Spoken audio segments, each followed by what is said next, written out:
ಅಷ್ಟು ನೋವು ಮಾಡ್ತಿದ್ದಿದ್ದು ಏನು ನಿಮ್ಮನ್ನ? ಬಿಗ್ ಬಾಸ್ ಮನೇಲಿ ಎಲ್ಲಕ್ಕಿಂತ ಸ್ಕೇರಿ ಅನಿಸ್ತಿದ್ದು ನನಗೆ ಒಂದು ಸ್ವಲ್ಪ ವಾರಗಳಾದ್ಮೇಲೆ ಫ್ರೆಂಡ್ಶಿಪ್. ಬಿಕಾಸ್ ಫ್ರೆಂಡ್ಶಿಪ್ಪೇ ನಂಗೆ ಎಲ್ಲಕ್ಕಿಂತ ಫಸ್ಟ್ ಹಾರ್ಟ್ ಬ್ರೇಕ್ ಆಗಿರೋದು. ಒಂದು ವಿನಯ್ ಬಂದ ತಕ್ಷಣ ನಾನು ನಾಮಿನೇಟ್ ಮಾಡಿರೋದು. ಎರಡನೇದು ಕಾರ್ತಿಕ್ ಮತ್ತೆ ತನಿಷಾ ನನ್ನ ಜೊತೆ ಫ್ರೆಂಡ್ಸ್ ಆಗ್ತಾರೆ. ಮತ್ತು ಅಲ್ಲಿ ನಮ್ಮಲ್ಲಿ ಒಂದು ಮಿಸ್ಅಂಡರ್ಸ್ಟ್ಯಾಂಡಿಂಗ್ ನಡೆಯುತ್ತೆ. ಅವ್ರ ತಪ್ಪೋ ನನ್ನ ತಪ್ಪೋ ಅದು ನನಗೆ ಗೊತ್ತಿಲ್ಲ, ನೋಡಿದ್ಮೇಲೆ ಗೊತ್ತಾಗುತ್ತೆ. But end of the day it's mutual, like misunderstanding ಅನ್ನೋದು ಒಂದು ಕ್ಲಿಯರ್ ಆಗಿತ್ತು ಅಲ್ಲಿ.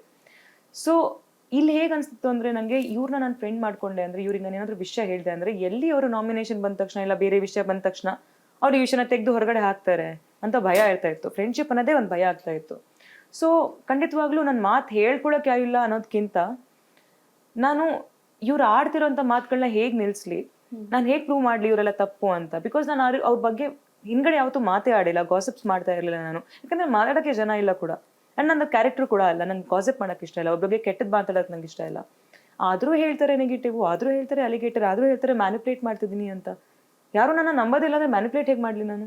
ಸೊ ಇಷ್ಟೆಲ್ಲ ಹೇಳಿದಾಗ ನಾನು ಅನ್ಕೊತಿದ್ದೆ ಲೈಕ್ ಏನು ಮಾಡೋದು, ಹೇಗೆ ಎದುರಿಸೋದು ಅಂತ. But end of the day there comes a moment when you literally try to answer everything and ಆಗದೆ ಇದ್ದಾಗ you break down and you feel like enough, ಸಾಕು ಅಂತ.